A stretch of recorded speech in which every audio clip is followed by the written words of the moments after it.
So one more subject I want to cover with you, and that's having a growth mindset, cultivating a growth mindset. How do people cultivate a growth mindset, and how do they balance their responsibilities and their personal growth? Yeah. So one of the biggest ones there is kind of back what you were talking about a minute ago, your friends and awareness of what's around you.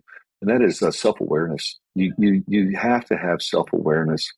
And if you don't have self-awareness, you're really going to struggle. And so the question is, well, how do I get self-awareness? And one of the best ways to get self-awareness is to listen to the voices of the people who love you the most. And that's going to be, your spouse, if you're married, some of your close friend. And if they continue to point out, oh, you're lacking in this area, you're lacking in this area, you're lacking in this area, then you may need to consider listening to what they're saying.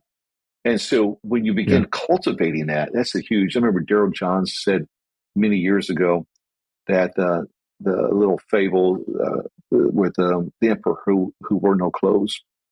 And he said that what's really crazy about it, he said, is that evidently he had created a culture in which those around him were afraid to tell him the truth.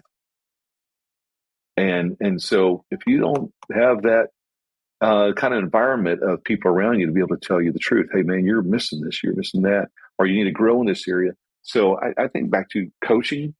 I know you do that, and I think that's a great way. And so you have to have that desire, like I want to grow, a willingness to change. I would even go back and trace it back to this, that if you lack humility, you're not going to grow. Forget ascension if you lack humility. If you think you have all the answers and everything's already together, then forget it. You're not, God's not even going to exalt you.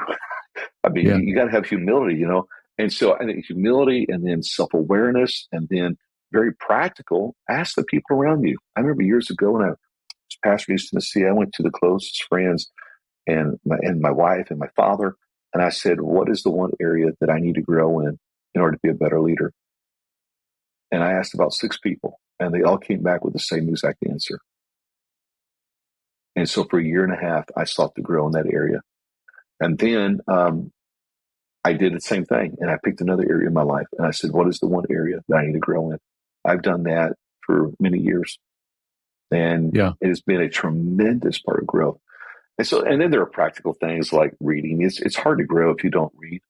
And I have friends who say, well, I hate reading. I'm like, but can you listen to a podcast? I mean, you've got to do something. Listen to a book. Yes, listen to a book. Read a short summary and really read it, focus on it, I mean, those are practical things that you got to do. One of my favorite things to do is just to find the area that I'm really weak. And I don't want to when I say weak, I'm talking about a certain area of knowledge that I know that I need to grow in to be a little bit better at.